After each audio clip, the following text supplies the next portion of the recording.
أعوذ بالله من الشيطان الرجيم. بسم الله الرحمن الرحيم. اللهم لا علم لنا إلا ما علمتنا إنك أنت العليم الحكيم وتب علينا يا مولانا إنك أنت التواب الرحيم. رب اشرح لي صدري ويسر لي أمري واحلل عقدة من لساني يفقه قولي. اللهم انفعنا بما علمتنا وعلمنا ما ينفعنا وزدنا علما ينفعنا. اللهم ارزقنا العلم النافع والأمل الصالح برحمتك يا أرحم الراحمين. أما بعد، السلام عليكم ورحمة الله وبركاته. musidɓe julɓe tedduɓe teddirɓe l'islam, ɓaawo en yettude allah o bajjo seniiɗo wawɗo mo ronkata o mo mara ɗimmo,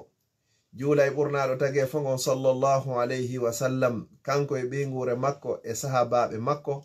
e kala wonɗo e laawol ɓeɗo ila yawmil qiyama. musidɗo moɗon ka dina e ka andan Abdallah Diallo Bruxelles salmini on salminago l'islam, salminago yimɓe aljanna ka aljanna. mi turiki Allah yo Allah waɗan on fu moɗon jeyaɓe yimɓe aljanna. ɓawo ɗum ɗo musidɓe julɓe tedduɓe, mi faala annintinde ɗo hoore am, mi annintina onon musidɓe julɓe tedduɓe wonɓe lan e ndarude e ndaroyeyɓe lan. Nelaɗo sallallahu alayhi wa sallam ɓe makuno e hadis juutuɗo, mi ƴetta shahidu on e makko, ɓe makuno man ya'ish minkum fasayara ikhtilafan kathira. wo kala e moɗon wuruɗo gurnan juutuɗan o yi'i ay lurral ɗuɗungal. ɓe makinon fa alaykum bi sunnati wa sunnati khulafa'ur rashidin al mahdiyyin. wo haray non mi torike jogite sunna an on e sunna ɓellontiɓe lan aroyeyɓe ɓawo an. wo addu alayha bin nawajiz, wo jogitore ɗum kadi ƴakkirɗe ɗen kadi. ko on ɗum mi faala yewtugol e nde yewtere an ɗo ka findingol hakkille an, findida hakkille musidɓe, ko yen ɓeydu wakkilade jangen. wakkilo ɗen jangen suɓen ko jangeten kon, suɓen ka jangeten ɗon, suɓen jannowo en on. ko be suɓa karamoko ma, suɓa nokku ka jangata ɗon, suɓa kadi ko jangata kon, suɓa kadi ko honno jangirta, e ko sa'i hombo kadi woni ko jangata, ko sa'i hombo hana jangede. sen wakkilaki janguɗen en majjey. si goɗɗo majji o maayi e muɗum o majjoyey kadi. wakkiloɗen ɗaɓɓen gandal. nelaɗo sallallahu alayhi wa sallam ɓe maaki e hadisi selluɗo, wo kala e moɗon faalaɗo aduna yo o jangu. portoɓen ko ɗon kamɓe ɓe yetti. ɓe maaki kadi kala e moɗon faalaɗo laakara yo jangu. ɓe maaki kadi kala faalaɗo aduna wo laakara wo ko yo jangu. man arada dunya fa alayhi bil ilmi wa man arada al akhira fa alayhi bil ilmi wa man aradahuma ma'an fa alayhi bil ilmi. faalaɗo aduna ko be o janga, faalaɗo laakara ko be o janga, faalaɗo aduna wo laakara wo kadi haray ko be o janga. ndaare hande miɗo joɗi ɗo miɗo wowla ɗo e nder Bruxelles. millionji yimɓe ndaroyey kunɗo e nder adna Allah on fof. ko hunnu waɗi ɗum ɗo ko sabu gandal ngal. wakkiloɗen jangen. gandal jangetengal ngal nimero en ko gandal diina. anda ko honno rewirta jomi ma. ɓay ko fi ɗum ɗo woni ko tagiraɗa. Allah subhanahu wa ta'ala o dalika deftere makko, wa ma khalaqtul jinna wal insa illa liya'budun. mi tagirari ɓe yimɓe ɗi jinnaji si wona fiyo ɓe rewan. en wawata non rewgol Allah en jangari. aya e kongol adingol tippaɗe e nder deftere Allah nden ko wi ko iqra, ko jangu. honno ngad jangata bismi rabbika, inde jomima. hombo allazi on khalaqa taguɗo, khalaqa al insana o tagi neɗɗanke on min alaqin, immorde heɗɗere. o yetike en ko jangeten kon, ko honto jangeten e ko honɗum kadi woni ko jangeten. si ayi ɗum ɗo heɓike, tawhide on heɓike, o ñiiɓi ka ɓernde, o tabiti ka wonki, tawi ko ɗum ɗo woni dogude ka nder ƴiƴan, ko ɗum ɗo woni ka hakkille ma, si tawi ko ɗum ɗo waɗira sobas man on, darnira suudu non, hande kadi kala gande arɗe ɗe on fop haray ɗe jogi place. ɗe wawata dernoyde ɗum ɗo. fi a krepi suudu krepi sason wata ittude sobas man on sa joɗɗini birikire wawata liɓugol sobas man on si a penti suudu pentir o wawata ittude sobas man on sa waɗi plafon wawata liɓude sobas man on wona fere sa a ñiɓi maɗum ha a ñappi a waɗi karo a waɗi vitre a waɗi panneau solaire ɗiɗo foppo bonnata hay hunde sobas man on fi honɗum ko tawhidu woni ley ko andugol Allah anda nelaɗo makko on sallallahu alayhi wa sallam anda dina makko kan musidɓe julɓe tedduɓe gandal ngal heɓuɗa o ngal heɓuɗa sa heɓari gandal islam haray hay hunde a heɓari kala ngal wopuɗa sa wopari l'islam haray hunde ala ko wopuɗa nelaɗo sallallahu alayhi wa sallam ɓe maki man yuridillahu bihi khayran yufaqihu fi din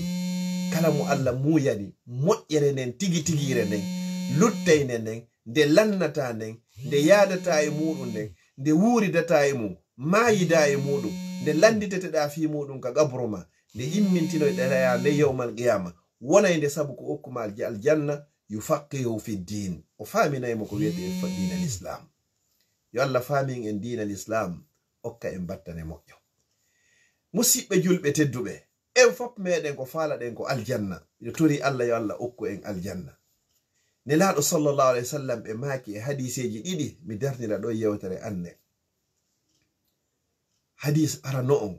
jentoɗen mo moƴƴa annabaɓe ɓen ɓe anduɗen ko ɓen Allah subhanahu wa ta'ala woni ko suɓi ɓe maki al ulama'u warasatul anbiya wo ko karamokoɓe ɓe woni ko roni annabaɓe ɓen ko moye meɗen woni falaka heɓugol o daraja ɗo yo Allah okkan en fof meɗen sa wakkilike a jangi ha a hewti o martaba ɗo andu ko an woni ko roni ɓe annabaɓe tedduɓe ko an roni annabi nuhu roni annabi adama roni annabi musa roni annabi isa roni nelaɗo sallallahu alayhi wa sallam roni annabaɓe guluje 190 124,000 messager et prophète hakkunde nulaɓe annabaɓe 313 ɓeɗo ko ɓeɗo woni nelaɓe ɓen annabaɓe 90 ɓe inde mum jantaka nder qur'ana annabaɓe jowo ɓurɓe moƴƴude ɓe wiyeteɓe ulul azmi ɗum ko annabi nuhu e annabi ibrahima e annabi musa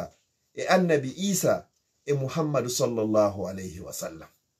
haray ko ɓeɗo woni ko ronuɗa modi ɗum ɗo ko meti e ɗum ɗo ko ɗum ɗo woni dondi tigiri ndin ɓe maki noon nelaɗo sallallahu alayhi wa sallam wo kala e moɗon dawɗo bimbi subaka o dewi o yehi ka juulirde ma o yehi ka lekkol ma o yehi ka duɗal ma o yehi e suudu cernojo ma o yehi kala ka o yehi hara ko dawinimo ko fi ɗaɓɓoygol gandal ɓe maki wo Allah subhanahu wa ta'ala waɗanaymo galle ka nder aljanna subhanallah ko dawɗa kon tun fi ɗaɓɓoygol gandal ngal si a daw bimbi si tawi a hirndu kikiɗe si tawi a yaaru ñalorma anni e ma on a yaltika ma a salligike ha moƴƴi hiɗa yaade ɗaɓɓoygol gandal ngal andu Allah subhanahu wa ta'ala on mahanima suudu ka nder aljanna ɓe maki kadi man kharaja fi talabil ilmi fa huwa fi sabilillah kala yaltuɗo fi yahugol ɗaɓɓoya gandal janga gandal diina maɗum gandal aduna yankowal fino wawata wurirde gandal aduna yankowal fino wawata rewirgol Allah wodi gandal aduna yankowal waway ngal wonugol sabuno ngal wallitoroma fi yarewu subhanahu wa ta'ala sa heɓi gandal diina ngal adi ɗe wolde fi muɗum ngal gandal tawhid ngal tawata ko ngal tagira ɗen fi muɗum a andi ko hombo woni Allah a andi ko hombo woni annabajo ma on a handi diina ma l'islamu kan a andi deftere ma nden hande kadi kala gande luttuɗen fop daganike ma hande kadi ka ɗaɓɓa fawa e hoore ɗum ɗo haray kono worira ko fi honɗum no wodi ka ɓe inni ya ɗaɓɓir aduna ma on wasi a mayata ɗaɓɓira lakara ma on wastayi hara ko jango kadi wona ko mayata Allah inni ka deftere makko wabtaghi fi ma ataka Allahu daral akhira watti yeso ɗon wala tansa nasibaka min ad-dunya neɗɗo julɗo ha sana wonde fofuɗo lo'uɗo julɗon hani wonde yeɗɗuɗo wano nelaɗo sallallahu alaihi wasallam makiri non almu'minul qawiyu julɗo yeɗɗuɗo tiiɗuɗo jogiiɗo doole khayrun ko on ɓuri e moƴƴude wa habbu ila Allah ko on kadi ɓura yiɗede ka Allah minal mu'mini da'if edi julɗo fofuɗo lo'uɗo yurminkinotoɗo torotoɗo ko woni o men acci ka Allah yiɗa sifa oɗo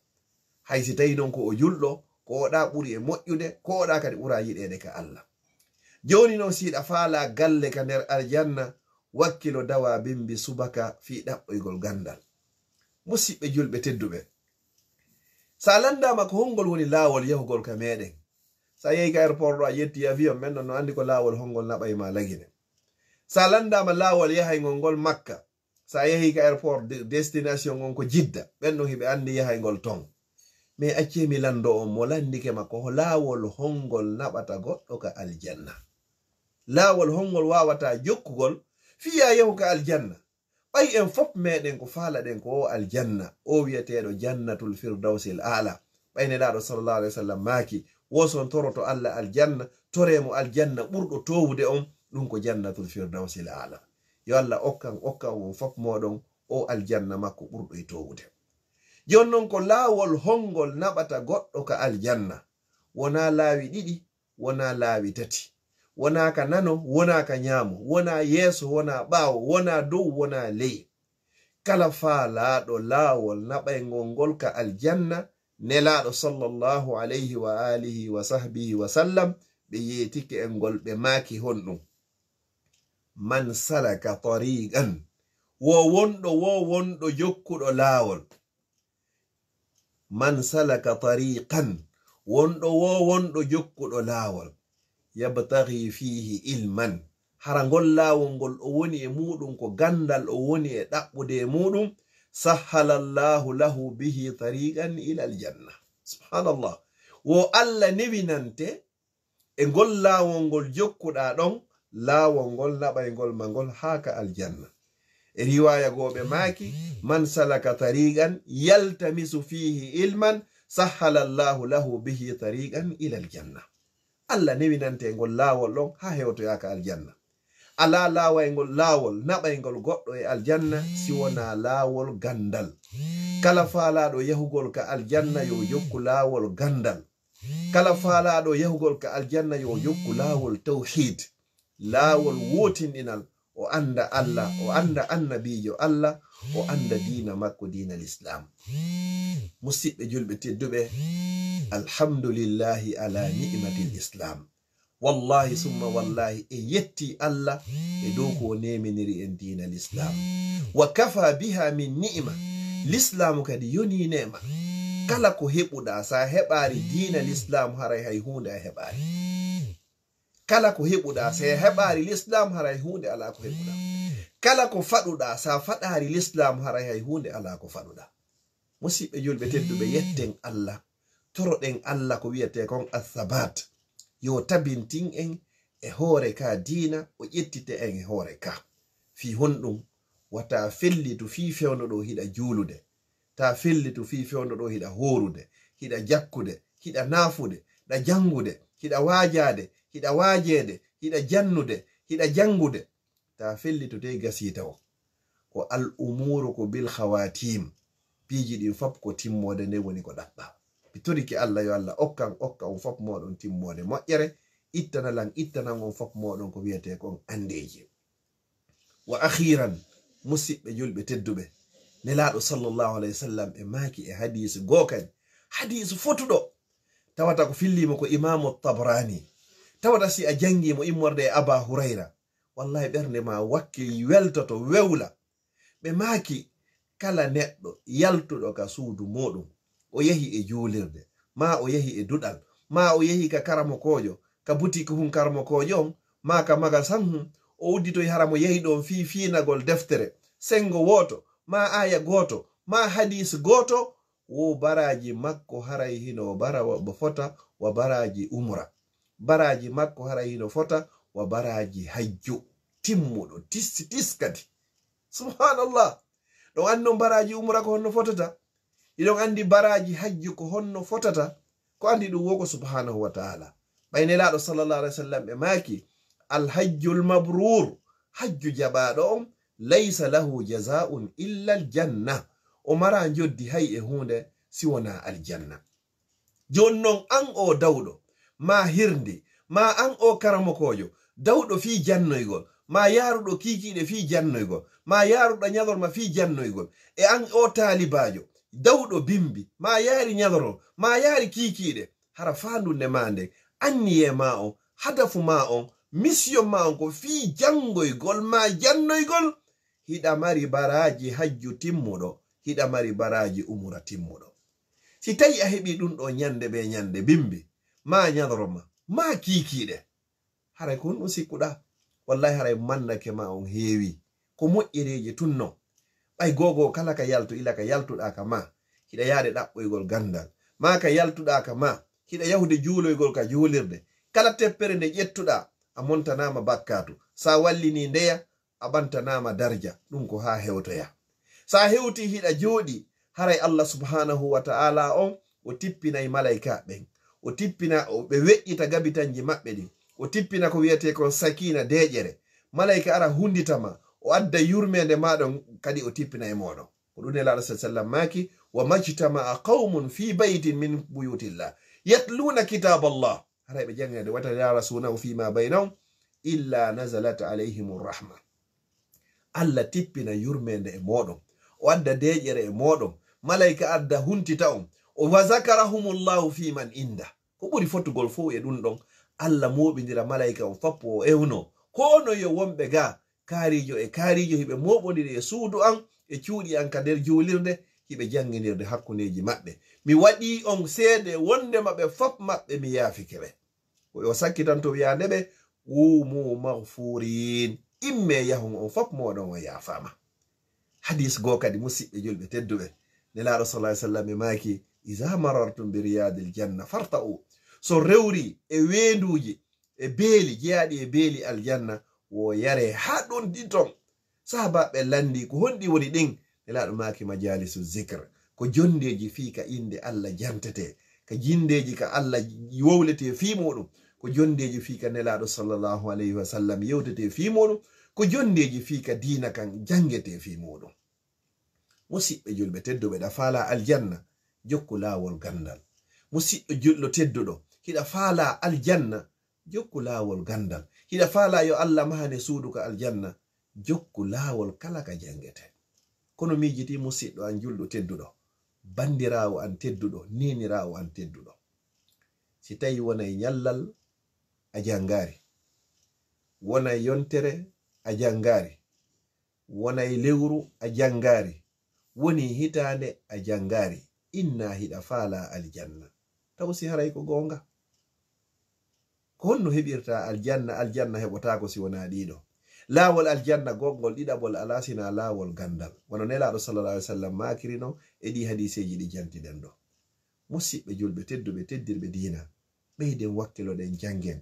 sina ɗum ko karamokoɓen tigi nodditiɓe ko karamokoɓen tigi ko ɓen tigi woni ko majjente en sabuna karamoko yo mo yiiduɗa o mo yiiduɗa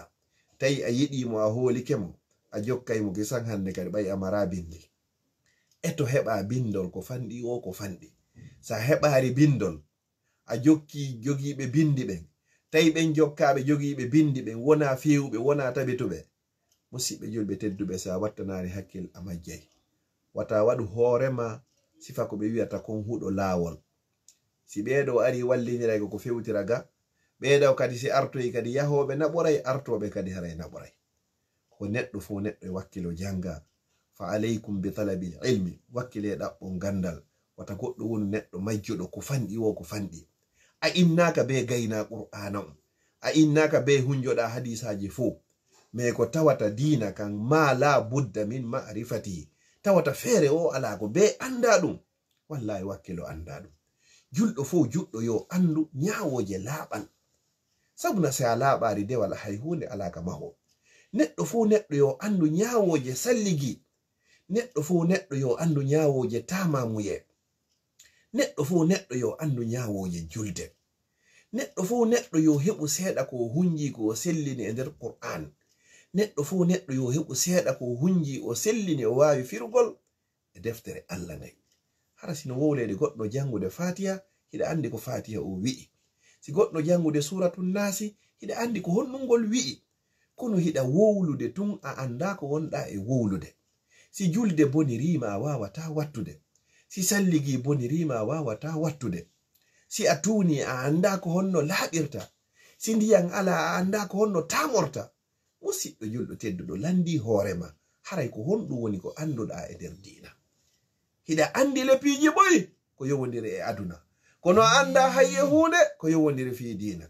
hiɗa andi piiji ɓoyi ko fi ko honno wurirte, kono anda hayye hunde ko honno mayirte. e hille wallahi summa wallahi ko ɗan gurnan ko ɗan weli wo ko ɗan weli ko sakkitorten ko mayde. wallahi summa wallahi ɗan gurnan ko ɗan juuti wo ko ɗan juuti ko sakkitorten ko mayde. wallahi summa wallahi ɗan gurnan ko ɗan metti wo ko ɗan metti ko sakkitorten ko mayde. en foppu meɗen pellet ko en mayoɓe, ko joni ko jango ko kikiɗe ko bimbi ko lewru aroru ko hitande aroru ko duuɓi aroyeyɗi, kono ko pellet kullu nafsin za'iqatul maut. kala wonki ko meɗay ɗum mayde. wallahi nyande go arno tawi mi ala a ala goto e meɗen wodaka e hoore o aduna. nyande go kadi wallahi weetay niɓɓa kadi hara mi ala a ala hara hay goto e meɗen ala e hoore o aduna. si ndiyan saaƴi hara hiɗen ka nder kaburu, si ko nange yalti hara hiɗen ka nder kaburu, si tawi ko neige waɗi hara hiɗen ka nder kaburu. ko wondata ka nder kaburu ma to wo wallahi ko gollunoɗa kon, ko landiteteɗa kadi ka nder kaburu. wallahi summa wallahi on yiyata e deftere hay wotere kaɓe landoytoma ka nder kaburu ton. malaikaɓe ɓe munkari e nakir si ɓe ari ɓe immintinima hay goto e maɓɓe landotakoma. ene abdullah ko honno hanno darna suudu, ene abdullah ko hanno darno soda otowal, ene abdullah ene ko honɗum hanno yaha makka, ene abdullah ko honɗum hanno waɗa ɗum ɗo, ko honɗum hanno waɗa ɗum ɗo. ko ɓe landitoytokoma ko man rabbuka, ko hombo woni jomima, man nabiyuka, ko hombo woni annabajo ma, ma diinuka, ko honɗum woni diina ma. ko ɗum woni ko ɓe landitoytoma. si tawi no hiɗa andi ko honno Amérique yarete, hiɗa andi ko honno Europe yarete, hiɗa andi ko honno suudu darnirte, hiɗa andi ko honno otoje sodirte, ɗum ɗo fopp hiɗa andi, kono a anda ko honno Allah rewirte, a anda ko hombo woni Muhammadu sallallahu alaihi wasallam, a anda diina ma l'islam. honɗum jaaboytoɗa musidɓe julɓe tedduɓe ka nder gabru ma. e hille otoje sodanoɗe ɗen ɗe accama aduna, e hille cuuɗi darnanoɗi ɗin a yaltinama e majji, e hille coñci sodanoɗi ɗin basenji ɗin fopp a ɓorama ɗi, a yadata e basen, hay e goto yadare e basen e gabru makko. ko yadata ko perkane, min tampuɗo on ko ɗum mi yadata, an hettiɗo on ko ɗum yadata, min dimo on ko ɗum mi yadata, an mo wona dimo on ko ɗum yadata, min marɗo on ko ɗum mi yadata, an mo mara on kadi ko ɗum woni ko yadata, an gorko on ko ɗum yadata, an suddiɗo on ko ɗum yadata, paykunkun ko ɗum yadata, mawɗo on ko ɗum woni ko yarata, lanɗo on ko on perkane yadata, laamaɗo on kadi ko ɗum woni ko yarata, karamokojo on ko ɗum yadata, majjuɗo on kadi ko ɗum woni ko yadata. en fof meɗen ko kum perkane hun ɗon woni ko yadata ka nder gabru muɗum. ko hikkantoma ɗon ko golle ma moƴƴe ɗen. si tawi noon ɗe moƴƴino, a jangino, a faami l'islam, a gollitiri, a hulino Allah kene e gundo, wallahi a tawa e gabru ma on ko wendu jeyando e wenduji aljanna. si tawi hina ɗum yo Allah dandama, wallahi haray ko gayka jiyaga e gayɗe yiite jahannama. laakara noon ko hulɓinori, kala ko heɓuɗa e muɗum, kala ko fuɗɗoduɗa e muɗum ko ilal abad, ko pooma. amma si ko lagir amma si tawi ko ka aduna ga, si goɗɗo o lettama ha lette ɗen tiiɗi, o luttay e muɗum o maaya. amma non laakara kullama nadijat juludum baddalnahum juludan ghayraha liyazuqul azab. si yahi on tigi lettama ha lette ɗen, yahi ha o sumi ha o wonti kembu, Allah tagitamo wattanamo ɓandu goo kadi, wattanamo guri goo kadi, fi yo waw meɓugol lette ɗen. ko ɗum Allah inni la yamutu fiha wala yahya, o mayata ton kono kadi o wurata gurdam moƴƴam. mi toriki Allah subhanahu wa ta'ala yo Allah okkora en gandal e faamu e miijoji moƴƴi. mi toriki Allah subhanahu wa ta'ala on yo Allah waɗu gandal ko okkiri en ka hara ko rewirgol ma, hara ko hujja wonande nayi hujja dow meɗen. karamukoɓe meɗen ɓe Allah okkori gandal ɓen yo Allah hon tabintinɓe renaɓe aynaɓe hiwaɓe kadi ya rabbal alamin waɗanaɓe ko ɓe woni yonnanade mofte kon kamandakeji maɓɓe moƴƴi ñande ɓe wawana hoore maɓɓe o hoɗindinoyaɓe ene laaɗo sallllahu alayhi wa sallam ka aljanna makko ɓurɗo towude on ɗum ko jannatul firdausil ala. Enen taalibaɓe wonɓe jangude ɓen kadi mi toriki Allah yo Allah okkoren gandal ga wona hujja wonanden hara nayi hujja dow meɗen hara ko wonɗen jangirde ko sabi Allah naafi dartagol ko wonɗen jangirde ko fi Allah naafi ye inne yen jangi hara ko wonɗen jangirde ko fi Allah yen iwu e majjere yahen e annora iwen e neɓer keferankaku e bidi a shirku yahen e nuru tawhid wal iman ya rabbal alamin. Allahumma anfa'na bima allamtana wa allimna ma yanfa'una wa zidna ilman yanfa'una walhamdulillahi ala kulli hal. Wa akhira musidɓe julɓe tedduɓe haray mi faalete fuɗɗade programme inchallah wa partir de jango le 1er septembre dars waɗay ɗo ñande be ñande ko honno darsu on ko mirathun nabiyyi sallallahu alayhi wa sallam ndondi nelaɗo ni sallallahu alayhi wa sallam en ƴettay ɗo darsji 30 ñande be ƴetten darsji ɗiɗi ndondi yoga e ndondi ko nelaɗo sallallahu alayhi wa sallam woni ko accani en kon accani mofte maɓɓe ɗen etoɗa an kadi rona ndin ndondi ɗon fiya heɓu geɓal e ko nelaɗo ma on woni ko accan ma kon wata ɓe accane ndondiji tawata hino ɗuuɗi tawata an amara geɓum hay e muɗum ɓe yeɗino en fo lutti hande kadi sa yahay ƴetta ɗon andi ñandego Aba Hurayra o yawno ka marché o ari o tawi woɓɓe no yeeyude woɓɓe no yeeyitude oyni hiɗon jooɗi ga e yeeya soodita ndondi nelaɗo ndini sallallahu alaihi wasallam hino sendede ka juulirde foppu giddi ɓe accide ko ɓe woni e yeeyde kon fu ɓe naati ka juulirde